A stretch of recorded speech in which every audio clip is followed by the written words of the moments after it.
मुंबईच्या ताज हॉटेल बाहेर दोन सेम नंबर प्लेटच्या गाड्या सापडल्यानं सध्या खळबळ माजली आहे। मुंबई पोलिसांच्या टीमकडून सध्या तपास सुरू आहे। MH01EE 2388 असा गाडीचा नंबर असल्याचं समोर आलंय, पण दोन्ही गाड्यांचा नंबर हा एकच असल्यानं समान असल्यानं सध्या खळबळ माजली आणि पोलिसांकडून सध्या या संपूर्ण प्रकरणाचा तपास सुरू आहे। गणेश ठाकूर आपले प्रतिनिधी सध्या आपल्या सोबत आहेत। गणेश, एकाच नंबर प्लेटच्या दोन गाड्या, हा प्रकार काय? याला आता व्हेरीफाय केलं जात आहे की नेमकं प्रकरण काय आहे।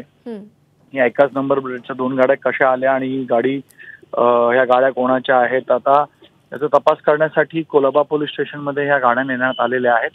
आज ताज हॉटेलमध्ये VVIP मुवमेंट होती। आसामचे मुख्यमंत्री हेमंत बिस्वा शर्मा एक समिट साठी येत होते आणि त्याच वेळेला चेकिंग करताना ह्या दोन गाड्या तिथे आढळल्या।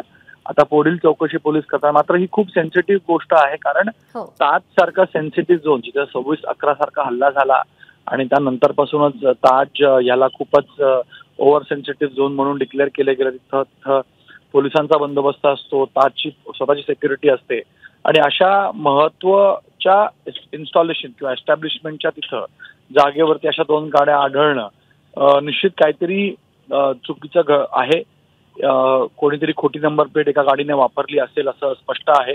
आता हे कोणी आणि का केलं हे पाहणं महत्त्वाचं असेल। सध्या यामध्ये कोणताही असा टेरर अँगल किंवा अशा कोणत्या अँगल्स समोर नाही आलेले आहेत, पण निश्चितपणे गंभीर बाब आहे की दोन गाड्या तिथे कशा पोचल्या, कोणतरी आपली आयडेंटिटी लपवून ती गाडी तिथे आणण्याचा प्रयत्न करत होता का, किंवा या दोन गाड्यांना एकच नंबर प्लेट कशा आल्या, कोणी हे केलं, या सगळ्या बाबींची चौकशी केली जाईल। ड्रायव्हरलाही आता ताब्यात घेण्यात आलेला आहे आणि ज्या लोकांच्या गाड्या आहेत किंवा चेसिस नंबर, इंजिन नंबर पाहून गाड्यांची खरी आयडेंटिटी कळेल, नंबर कळेल। बरोबर आहे। या सगळ्याच मुद्द्यांच्या अनुषंगाने पोलीस आता पुढचा तपास करतील आणि या सगळ्या प्रकरणाचा उलगडा होईल। गणेश, धन्यवाद दिलेल्या माहितीसाठी। ABP माझा, उघडा डोळे बघा नीट।